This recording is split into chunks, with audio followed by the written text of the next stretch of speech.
Bora desatar nó? Vamos conversar sobre preguiça, cansaço?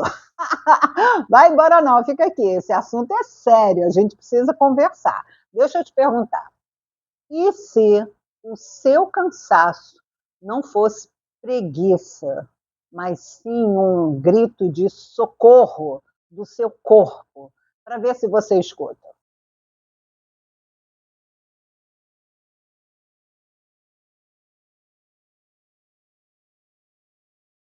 Muitas vezes a gente trata o corpo como se ele fosse uma máquina. E aí vai sobrecarregando, não é? Principalmente no caso das mulheres, né? Nós mulheres somos expert em não enxergar o limite do corpo. A gente vai fazendo, porque tem que dar conta, tem muitas tarefas, eu tenho que fazer todas elas, eu não posso parar. Se eu parar, eu não consigo cumprir tudo, e daqui a pouco acumula tudo. É uma loucura, não é mesmo? E aí a gente vai sobrecarregando o corpo, vai sobrecarregando o corpo. E no final das contas, quando a gente não dá conta, a gente chama isso de preguiça. Estou com preguiça, sou preguiçosa, eu não consigo sair do lugar porque eu sou preguiçosa. Vai se maltratando com essa nomeação que eu ousaria dizer que é injusta. Pensa comigo. O nosso corpo é um instrumento onde a nossa vida acontece. É um instrumento único. E se eu forço a barra, se eu exijo desse corpo para além do próprio limite, sendo que eu não consigo nem me dar conta de qual seja esse limite e vou apenas exigindo, cobrando, o resultado disso só pode ser exaustão. E aí o corpo grita: cansaço, cansaço, exaustão. E como assim? Chamar isso de preguiça?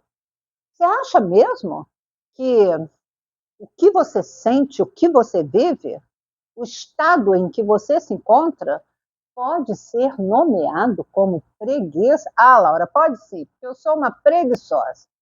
Será mesmo? Você já observou a forma como você cuida desse seu instrumento onde a sua vida acontece? O seu corpo? E aí tem outra, né? O cansaço bate. E aí começa a dar dor no corpo, né? Dói as costas, dor de cabeça. E normalmente a gente vai, inclusive, se habituando a isso. Não, essa dor nas costas, sim, eu já me acostumei com ela. Como assim se acostumou? Para que serve a dor? Só para machucar? Ela machuca, lógico. Uma dor de cabeça terrível, não é, Melena? Dor nas costas, ai, quando trava tudo, horrível. Mas será que a dor é só para machucar? Ou seria uma forma que o corpo encontra para tentar enviar uma mensagem e a gente não dá a menor bola? Porque, inclusive, se acostuma. Essa dor nas costas já me habituei. Então, vamos um passinho para trás. Se o corpo é o nosso instrumento onde a nossa vida acontece, é natural que a gente tenha que escutá-lo. Não, Laura, não é natural. Como assim eu vou escutar o meu corpo? É, minha linda, é preciso escutar o seu corpo. Por quê? Porque o seu corpo não é uma máquina. E mesmo se fosse uma máquina, até máquina tem limite. Como assim o seu corpo não teria? E quando a dor acontece, ela está tentando comunicar, é muito, é muito importante que a gente possa traduzir essa mensagem. Porque a dor machuca, porque ela tenta comunicar. E como ela não consegue emitir a mensagem de uma forma suave, porque essa seria a melhor forma da gente identificar os nossos limites, de forma preventiva, antes que a dor se instale, a gente ultrapassa os nossos limites, aí a dor tem que gritar. E o que normalmente a gente faz? A gente tenta silenciar a dor, não é mesmo? Dor nas costas. Ah, toma um remedinho. Nada contra remédio. Ninguém merece ficar sentindo dor para sempre. Mas para que você possa aliviar a dor, tem uma tarefa que antecede a isso, que é a tradução da dor. O que a dor está tentando comunicar a você? Vamos pensar aqui junto. Por exemplo, dor nas costas. Nossa, eu vivo com dor nas costas. E se você pudesse dar voz à sua dor? O que ela te diria? Dor nas costas. Primeira coisa, a gente pode avaliar assim, o significado do lugar que dói. As costas. As costas não te parece ser o tronco de sustentação? E aí ela está doendo. Talvez ela esteja tentando comunicar, por exemplo, olha só, você está querendo sustentar tudo que diz respeito a você e a todo mundo. Não dá. Não é possível. Porque já é um desafio sustentar a si mesma, como exigir do seu tronco de sustentação sustentar tudo e a todos. Aí a gente faz, né? A gente vai sustentando uma coisa, outra, pega, colhe, abraça, deixa comigo, eu. Aí as costas começam a doer, gritando para você. Minha linda, não dá, não cabe. Não tem costas que aguente sustentar a tudo e a todos. E aí o que a gente faz? Não escuta, não traduz a mensagem e silencia a dor. Ai, que delícia. Tá tudo bem. Ai, minhas costas não estão mais doendo. Quando a mensagem não é traduzida e recebida, a intenção do envio da mensagem continua existindo. O corpo continua buscando uma forma de enviar a mensagem para que você possa receber. Aí o que faz? Ei, pelas costas ela não está recebendo. Vamos procurar um outro caminho? Aí vem uma bela de uma dor de cabeça. Entende, minha linda?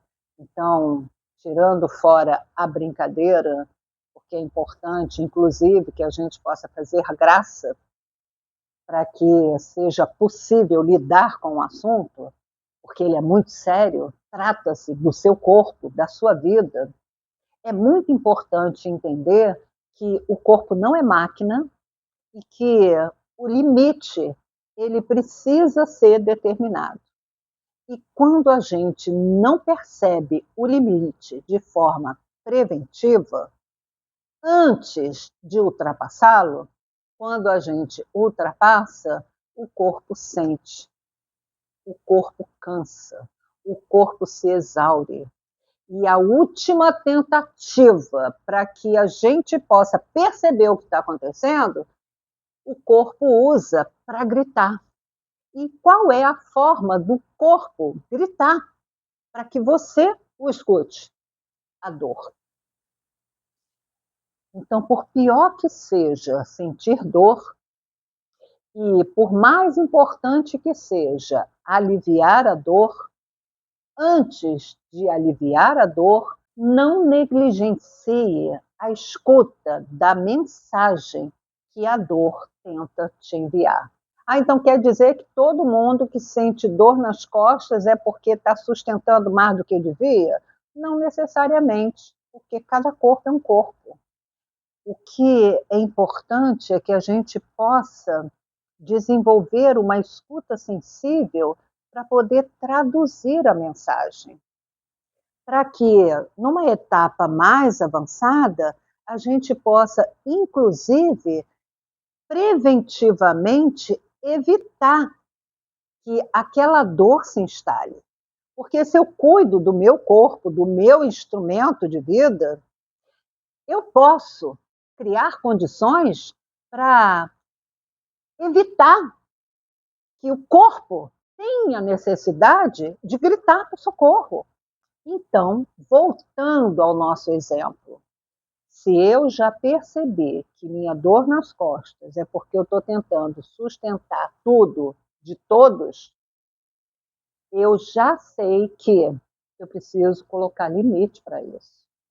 Porque se eu ultrapasso o limite, a dor retorna para falar de novo comigo, mais uma vez, mais uma vez. E é por isso que a gente fica nesse ciclo, que parece não acabar mais. E quando a gente se percebe, a gente está se dizendo assim, acostumada com a dor, como se a dor tivesse que fazer parte da nossa vida. Não, minha linda, a dor não tem que fazer parte da nossa vida. O que ela precisa é ser escutada para poder cumprir a sua função e ser liberada. Puxa esse fio. Por que, que você se sente culpada por descansar e não sente culpa por ignorar a sua saúde? Se o seu corpo fosse uma pessoa que você ama muito, você trataria o seu corpo com essa negligência toda vez que você estivesse cansada? Como é que você trataria o seu corpo se fosse uma pessoa querida, amada? Ah, com certeza você diria: ai, vai, para um pouquinho, descansa, depois você volta. Mas não, o corpo a gente não trata como um ente querido, a gente nem lembra de tratá-lo, a gente só quer silenciá-lo para que ele continue nos servindo. Mas o nosso corpo é tão fundamental, é tão único, é tão incrível. Ele deveria ser a nossa primeira prioridade. Porque sem esse nosso corpo, a vida não acontece.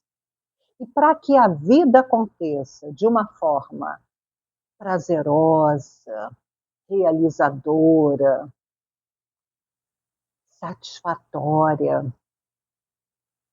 é preciso que o corpo esteja seguindo junto, num fluxo. E se eu negligencio o corpo, eu não escuto. E ele vai se afastando da minha experiência de viver. Começa a gritar, começa a doer, para que a gente possa voltar e trazer ele junto, com cuidado, com atenção. É muito importante que a gente possa olhar para o nosso corpo de uma forma amorosa. E aí é curioso, né? Porque, no geral, quando a gente fala de corpo, a gente entra no condicionamento da cultura, né? Que o corpo tem que ser magro, que o corpo tem que ser sarado, que não pode ter ruga, que não pode ter pelanca, não pode... Não é isso? A nossa relação com o nosso corpo é no nível de distorção estarrecedora. Porque o simples a gente negligencia, é escutar o corpo, para que a gente possa seguir ali, juntinho com ele, vivendo a nossa vida. E a gente dá importância àquilo que a cultura nos impõe. E fica na luta de atender a esses padrões culturais enlouquecedores. Ai, minha linda, não é? Eu quase escuto você dizer: nossa, Laura, como a gente é pirada. Tá tudo bem, tá tudo bem. Nós somos humanos, cheias de falha. Mas quando a gente está aqui conversando, acaba sendo uma oportunidade para a gente poder amplificar a nossa percepção e começar a observar de uma forma crítica a vida que a gente está levando. Para poder o quê? Despertar nossa consciência, para evoluir.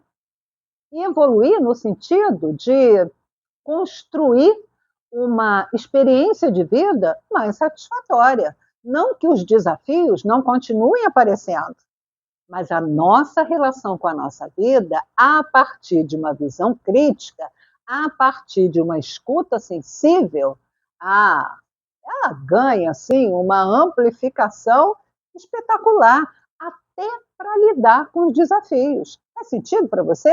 E é curioso observar que nos meus mais de 20 anos de experiência clínica em psicologia, quantas e quantas mulheres já chegaram e continuam chegando num cenário em que elas estão desligadas do sentir, para que seja possível continuar produzindo. Mas a pergunta que eu faço para todas elas: a que custo? E continuo fazendo questionamento junto com elas. O que a sua dor e o seu cansaço estão tentando te dizer que o seu racional não quer admitir? Minha linda, ouvir o seu corpo é o único jeito de você não desmoronar. Isso não é luxo, é sobrevivência básica. Quando você atropela o seu ritmo, atropela a sua sensibilidade, você não está sendo eficiente na sua vida. Você está sendo violenta com você mesma. E na comunidade Fios de Si, se você não souber do que eu estou falando, na descrição você tem acesso a todas as informações. Mas na Fios de Si, nós trabalhamos o pilar fitar. Fitar é enxergar.